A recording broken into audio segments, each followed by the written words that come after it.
ಮಲ್ಲಿಕಾರ್ಜುನ ಎದ್ದು ಬಂದು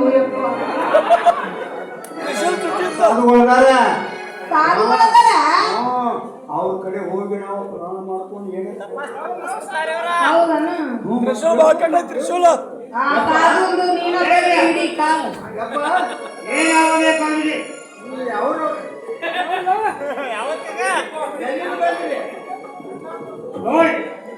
ಹಿಮಾಲಯ ಪರ್ವತದಲ್ಲಿ 20 ವರ್ಷ ತಪಸ್ಸು ಮಾಡಿ ನವೋದಯವನ್ನು ಹೊಂದಿಕೊಂಡು ಇಲ್ಲಿಗೆ ಬಂದಿದ್ದೇವೆ. ಭಕ್ತ, ನಿನಗೇನಾಗಬೇಕಾಗಿದೆ ಹೇಳು. ನಿನ್ನ ಕೈ ಮುಗಿದು ಕಾಲು ದೀರ್ಘ ಸುಮಂಗಲಿ ಭವ.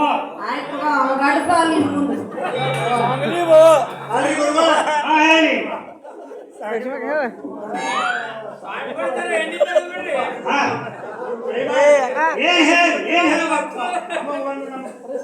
ನಮ್ಮ ಮಗಳಿಗೆ ಗಂಡ ಸಿಗುವಲ್ಲ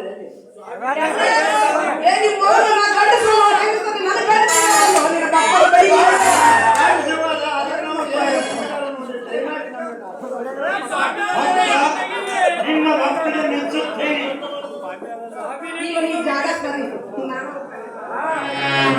ಅಂದಂಗ ಸ್ವಾಮಿಗಳೇ, ನನಗ ಇನ್ನುವರೆಗಾದ್ರೂ ಮದ್ವಿನೇ ಆಗಿಲ್ರಿ. ಅವನು ನನಗೆ ತಾಳಿ ಕಟ್ಟ ಗಂಡು ಯಾಕ ಮೂಲೆ ಕುಂತಾನೋ ಏನೋ, ಎಲ್ಲದನ ಏನಾಗುತ್ತೋ ಇಲ್ಲೋ ಹೇಳಿ. ನಿನ್ನ ಹಸ್ತರೇಖೆಯನ್ನು ನಮ್ಮ ಕೈಯಲ್ಲಿ ಮುಂದೆ ಕೈಯ ಕೊಟ್ಟಾಗ ಹೇಳೋ, ಕೈಯ ಕೊಟ್ಟರೆ ಹೇಳಬೇಕು. ಮತ್ತೆ ನಿನಗೇನು ನೀರು ಉಂಡದ ಕೈ ಕೊಡ್ಲೋ ಏನು ಬಲಗೈ ಕೊಡ್ಲು? ನಿಮ್ಗೆ ಏನು ಕೊಡ್ಬೇಕಾದ್ರೆ ನಾವು ಕೊಡ್ತೇವ್ರ ದಯಮಾಡಿ. ಹಣ ಬೇಕು ಅಥವಾ ಮತ್ತೇನು ಬೇಕು? ಇಲ್ಲ ನಿಮ್ಗೆ ಏನು ಕೆಲಸ ಮಾಡೋದು ಹೇಳ್ರಿ. ದೌಡ್ ನಮ್ಮ ಮಗನ ಲಗ್ನ ಆಗುವಾಗ ಏನು ಆಶೀರ್ವಾದ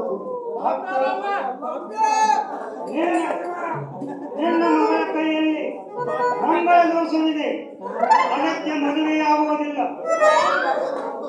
ಒಂದನೇದಾಗಿ ಮದುವೆಯಾಗುವುದಿಲ್ಲ, ಎರಡನೇದಾಗಿ ಮಾಡಿಕೊಂಡ ಕ್ಷಣದಿಂದ ಗಂಡ ತೀರಿಕೊಳ್ಳುತ್ತಾನೆ. ಅಲ್ರಿ, ಇವ್ರಿಗೆ ಮದುವೆ ಆಗೋದಿಲ್ಲ. ಇವ್ನು ಹೇಳೋದ್ರ ಕಡೆ ಬಂದ್ರೆ ಮತ್ತೆ ಯಾರಿಗೆ ಕೊಡ್ತಾರೆ? ಸಂಗೊಳ್ತಾರೆ ಎಲ್ಲ ಏನು ಅನುಕೂಲ ಮಾಡಿ ಕೊಟ್ಟಾರೆ ನಾವು ಕೇಳಿದ್ರೆ ನೀವು ನಮ್ಮ ಮದುವೆ ಆಗೋದಿಲ್ಲ, ಹಾಗಾಗೋದಿಲ್ಲ ಅಂದ್ರೆ ಏನಾದ್ರಿಗೆ ಏನು ದೋಷ ಬೇಕಲ್ಲ, ಅದ್ರ ಮಂಗಳ ದೋಷ ಇದೆ. ಮಂಗಳ ದೋಷವಿದೆ.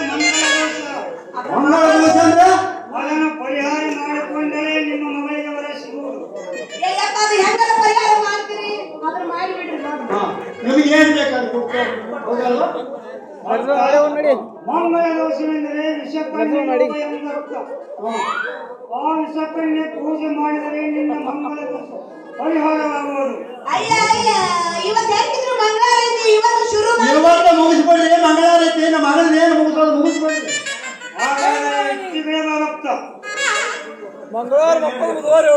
ಭಕ್ತ, ಮಂಗಳ ದೋಷವೆಂದರೆ ವಿಷಕನ್ಯೆ ಯೋಗದಿಂದ ಅದನ್ನು ದೂರಪಡಿಸುವುದು. ಅದಕ್ಕಾಗಿ ನನ್ನ ಜೋಲಿಯಲ್ಲಿನ ಒಂದು ಗೊಂಬೆಯನ್ನು ಕೊಡುತ್ತೇನೆ.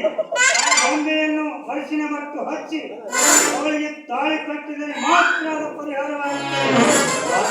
ಕೈ ಬಿಡ್ತಾನೆ ನಮಗೆ ಒಟ್ಟು ಉಸಾರಿಲ್ಲ. ಏನು ಕೊಡ್ತಾರೆ ಕೊಡ್ರಿ. ನಿಮಗೆ ಏನು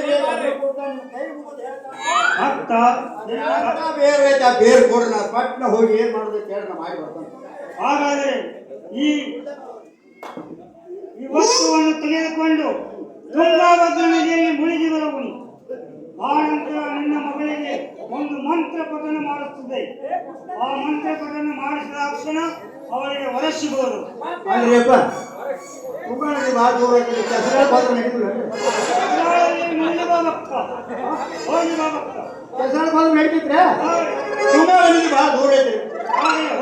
ಬೇಡಿದವರವನು ನೀಡುವನೇನು ಪ್ರೇಮದ ಲೋಕ ಅಯ್ಯಪ್ಪ.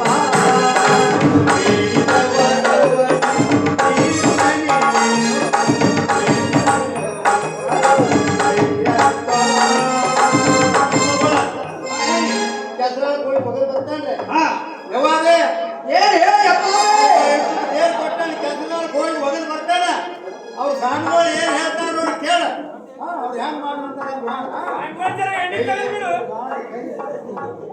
ಭಕ್ತರೇ, ಹೋಗಿ ಕೂತು ಹೋಗ್ರಿ ಈಗ. ಭಕ್ತ ನೀನು ಹೋಗಿಕೊಂಡು ಬಾ.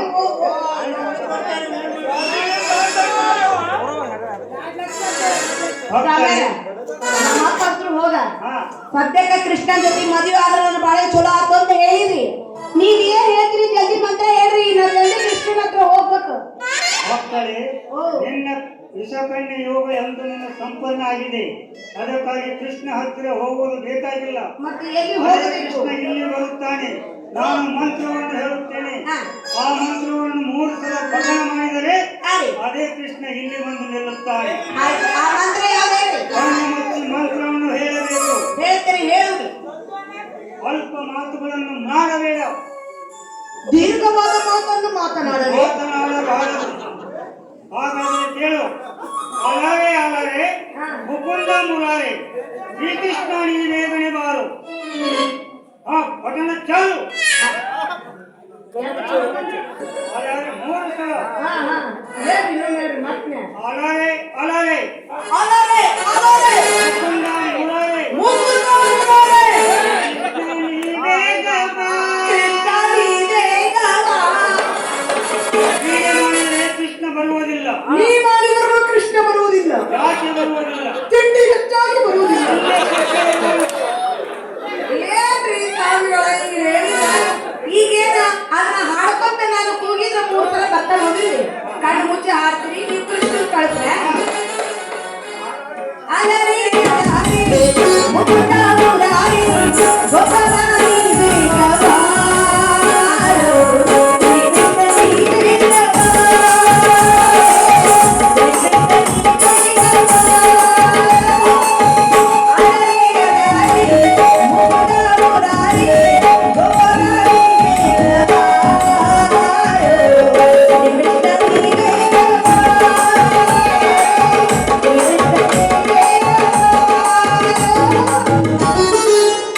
ನಾನಿರುವುದು ನಿನಗಾಗಿ,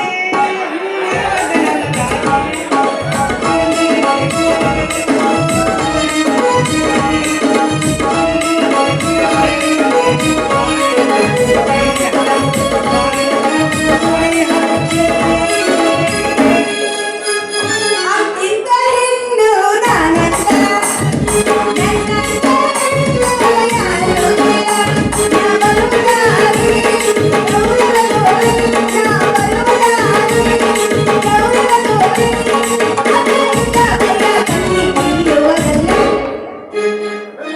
ಮಕ್ಕಳೇ, ಮಂತ್ರವನ್ನು ಪಡಿಸಿದಾಯಿತು. ಏ ಹೋಗ್ರಿ, ಇದಕ್ಕೆ ಮಂತ್ರ ಅಂತಾರ, ಇದಕ್ಕೆ ಎಲ್ಲ ಸಿನಿಮಾ ಹಾಡಾಯ್ತಾರ. ಸಿನಿಮಾ ಹಾಡ ಮತ್ತೆ ಇದರಲ್ಲಿ ತತ್ವ ಪದಗಳಿರುತ್ತವೆ, ನಿನಗೆ ಅರ್ಥವಾಗುವುದಿಲ್ಲ. ನಾವು ಇದ್ರೊಳಗೆ ಎಲ್ಲಿ ತತ್ವಗಳು ತುಂಬಿ ಅವು ಹೇಳ್ಬೇಕೀಗ ನೀವು. ಅಲ್ಲವೇ ಅಲ್ಲವೇ ಅದರಲ್ಲಿ ತತ್ವ ಮೂಡಿದೆ. ಅದಕ್ಕಾಗಿ ಅದರಲ್ಲಿ ಹಾಗೆ ಅನ್ನಬಾರದು. ಅದ್ರಾಗ ಹೆಂಗ ತತ್ವ ಮೂಡ್ತಪ್ಪ ನೀನು ಬಳ್ಳು ಮೂಡತ್ತ ನೀವು ಒಪ್ಕೊಳ್ತಿದ್ದೆ. ಅಪಶಕುನ ಮಾತುಗಳನ್ನು ನೋಡಬೇಡ. ಯಾಕೋ ಇವ್ರ ಮಾತು ಕೇಳಿದ್ರೆ ನನಗೆ ಅನುಮಾನ ಬರಕತ್ತ. ಈ ನನ್ನ ಮಗ ಸಾಧು ಅದನ್ನು ಏನು ಚೋದಿ ನನ್ನ ಮಗ ಏನಾರ ಯಾಕಂದ್ರೆ ಕೇಳೇ ಬಿಡ್ತೇನೆ. ಲೇ ಮಗನೇ, ನೀನು ಕಲೆ ಅಂದ್ರೆ ಸಾಧು ಅದಿಯೋ ಏನು ಡೂಪ್ಲಿಕೇಟ್ ಸಾಧು ಅದಿಯೋ? ಇಲ್ಲ ಅಂದ್ರೆ ಸೀದಾ ಪೊಲೀಸ್ ಸ್ಟೇಷನ್ ಹೋಗಿ ಕಂಪ್ಲೇಂಟ್ ಕೊಡ್ತೇನೆ. ಏನಲ್ಲ ನಿಮ್ಮ ಆತ್ಮನ ಸಲುವಾಗಿ ಇಂಥ ಇಲ್ಲ ನಾ ಎಲ್ಲ ಹಂಗ ಬಂದಿದ್ರೆ ನಿಮ್ಮ ಅಪ್ಪ ಪುನಃ ಹೇಳ್ತಿದ್ ನಾನು ಯಾವ ಸಿನಿಮಾ ಡೈರೆಕ್ಟರ್ ನಾನೇ ಕೃಷ್ಣ ಈಗ ಬರ್ಬೇಕು ನನಗೆ ಅಂದ್ರೆ ಗೊತ್ತಾಗುತ್ತೆ ಇಲ್ಲ ಅಂತೇಳಿ.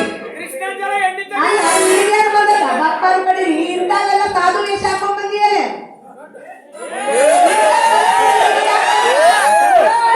ಇಂಥ ಪರಿಸ್ಥಿತಿ ನಿನಗೆ ಯಾಕೆ ಬಂತು? ನಿಮ್ಮ ಅಪ್ಪನ ಸಲುವಾಗಿ ತಿಳಿಲ್ಲ ನಿಮ್ಮ ಅಪ್ಪ ಒಂದೊಂದು ಮಾಡ್ತಾನು. ನಾನು ಹಾಡು ಬೀದಿಗೆ ಪಾಠ ಕೊಟ್ಟು ಮದುವೆ ಮಾಡ್ತೀನಿ ಅಂತೇಳಿ ಹೊಯ್ಕೊಳತಾನೆ ಅಡ್ಡು ಕಡೆ. ನಾನು ಯಾಕಡೆ ಸಾಯಿ ಹೇಳು ಡ್ರೆಸ್ ಹಾಕೋ ಪಾಳೆ ಬಂದೆ. ನಮ್ಮ ನಮ್ಮ ಅಪ್ಪ ಮಾಡೋದು ಒಂದೊಂದಲ್ಲ, ಅವ ಮಾಡಕತ್ತಿ ಅಂದ್ರೆ ನೀನ ಮುಟ್ಕೊಂಡು ನೋಡ್ಬೇಕು ಇವ ನಮ್ಗ ಮಾಡ್ಯಾನ ಅಂತೇಳಿ ಹಂಗ ಮಾಡ್ತಾನ ನಮ್ಮ ಮುದುಕ. ನನ್ನ ಮಗ ಬಾಳ ಬೇಡಿಕೆ ನನ್ನ ಮಗ. ನೀ ಏನಾದ್ರೂ ಇಂಥ ಸಾಧು ವೇಷದಾಗ ಬಂದಿದ್ದು ಗೊತ್ತಾಗ್ತದ, ನಿನ್ನ ಕೈ ಮುರಿದು ಕಾಲು ತುಂಬಿ ಕಾಲು ಮುರಿದು ಕೈಯಾಗ ಇಡ್ತಾನೆ. ಕೈ ಮುಗಿದು ಬಿಜಾಪುರ ಸೈಡ್ ಅಲ್ಲಿ ಬಂದು ಹಿಂಗ ಮಾಡಿದ್ದೇನೆ. ನಡೆಯಲಿಲ್ಲಪ್ಪ, ಹೆಣ್ಮಕ್ಳು ಮನಸ್ಸು ಬಹಳ ಮೃದು ಇದೆ. ಹೌದಿಲ್ಲ? ಹಂಗಾದ್ರೆ ಒಂದು ಕೆಲಸ ಮಾಡಿ, ಈಗಂತೂ ನಮ್ಮ ಅಪ್ಪನ ಬಕ್ರ ಮಾಡಿ ಇಲ್ಲಿಂದ ಕಳ್ಸಿದ್ವಿ, ಮದುವೆ ಆಗೋಕ್ಕಂತೂ ಹೇಳಿದ್ವಿ. ಈಗ ನಾನು ಬಂದು ಬಹಳ ಹೊತ್ತಾತು, ಸ್ವಲ್ಪ ತಡ ಆದ್ರೆ ನಮ್ಮ ಅಪ್ಪ ಬಂದ ಅಂದ್ರೆ ಜೇನು ತುಪ್ಪ ತಿಂದಂಗ ನಿನ್ನ ತಿಂದು ಕೈ ಬಿಡ್ತಾನ. ಹುಷಾರೇ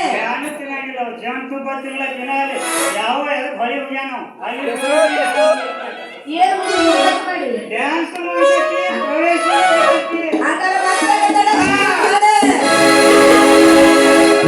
ಹುಡುಗಿ ನಡಲಿಲ್ಲ ನಡುವ ಏನಿಲ್ಲ ಹತ್ತಿರ ಬಂಗಾರ ಮೊಟ್ಟತನ ನಾಡಿನ ಬಿಡಲಿಲ್ಲ ಕಾಲದ ತುಂಬ ಓಡಾಡಿ ಅಳತಿದ್ದಿ ನಾನು ನಿನ್ನ ಗಂಡಂತೆ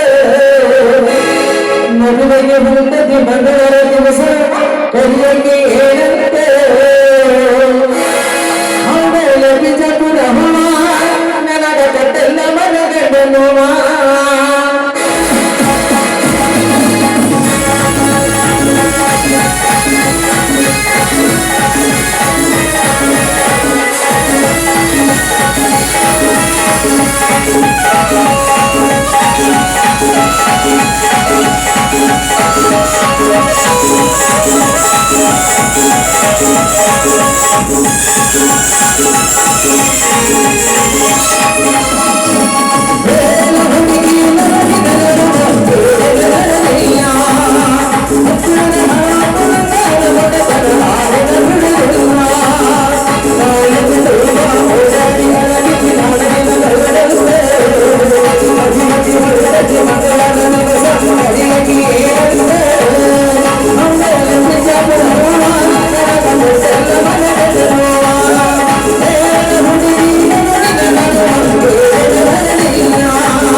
Thank you.